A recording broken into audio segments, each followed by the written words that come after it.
Mga boss, kana bitang magreklamo ka sa tinuod lang, wala man kay wala kay right nga magreklamo mga boss. Tinuod nga kinabuhi, yun yung reality. Dili ka paminahon sa mga tao kay wala kay value. Kay value ba? Gamay pa kay ka. Sila. Para punis pag-vlog mga boss. Kung gusto nimo magkabalyo, magpaila ka sa mga daghang tao. Dili ingon nga mag-vlog ka dito sa daghang tao mga boss. Bisag ingon ani nga lugar mga boss, mag-vlog ka ingon ani nga lugar. Tapos ma-upload mo siya.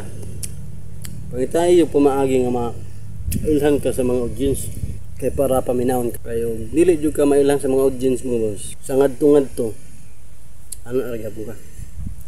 Ana ra kag gamay.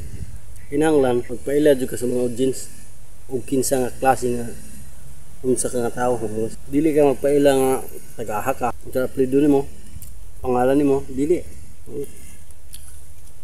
Magpaila ka about sa video.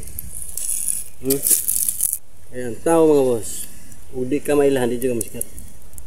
Muna tinuod mga boss.